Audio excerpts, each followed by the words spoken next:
I don't tell this story often, mostly because people either don't believe it or they try to come up with some logical explanation that doesn't even come close to what actually happened.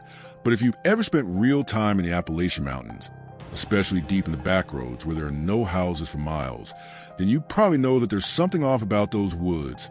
Something that doesn't feel right once the sun goes down, and I didn't understand that until one night about 3 years ago when I was driving back home through a stretch of road in eastern Kentucky, a road I had taken hundreds of times before without ever feeling uneasy.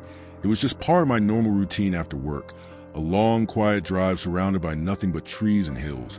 But that night was different from the moment I turned onto that road. I remember checking the time, and it was a little past 11:30 p.m., and the first thing I noticed wasn't something I saw. It was what I didn't hear. There were no crickets, no frogs, no wind moving through the trees, nothing. Just complete silence. The kind of silence that makes your ears ring and your chest feel tight, like the entire forest is just waiting. And I don't know why, but it immediately put me on edge.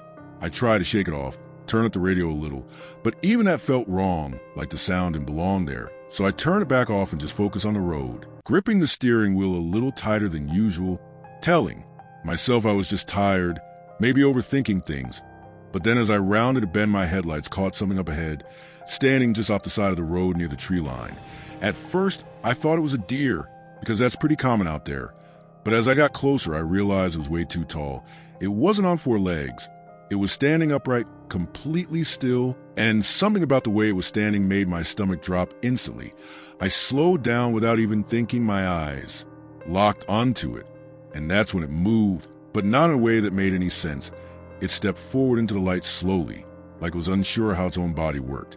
Its arms hung way too low, almost reaching its knees, and its legs bent in a strange, uneven way like they weren't built for walking properly. I remember my hands starting to shake at that point because my brain couldn't process what I was looking at. And then the smell hit me so strong it made me gag immediately. It smelled like something had been rotting in the heat for days, like death. And I instinctively rolled up my window, but it didn't help.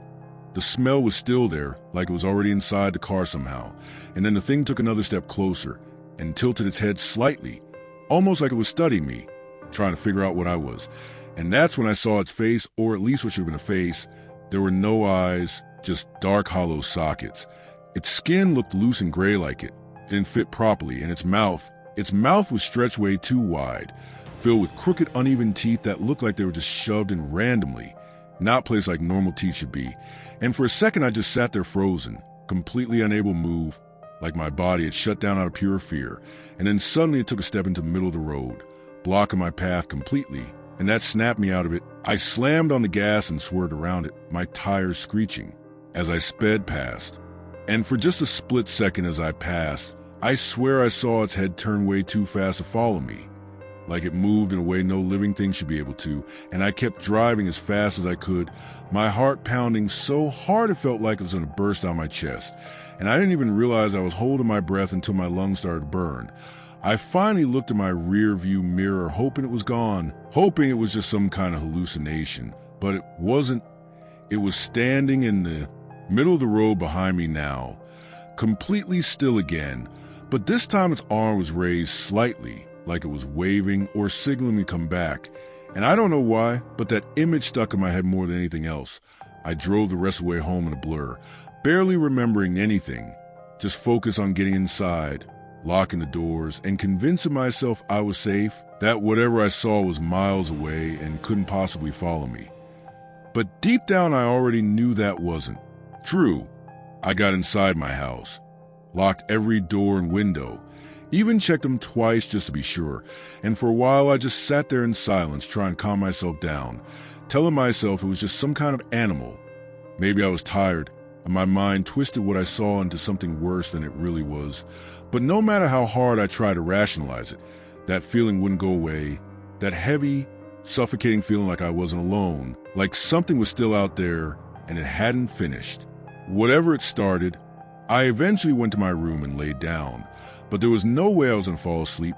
I just stared at the ceiling, listening to every little sound, every creak of the house, every shift in the air, until eventually sometime around 2 a.m., I caught that smell again, faint at first but unmistakable, that same rotting stench.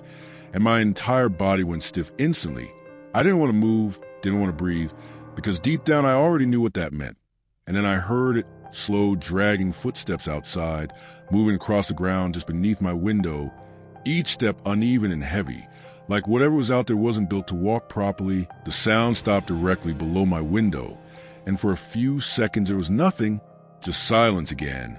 And then I heard breathing, deep, slow, and wet, like something struggling just to pull air into its lungs.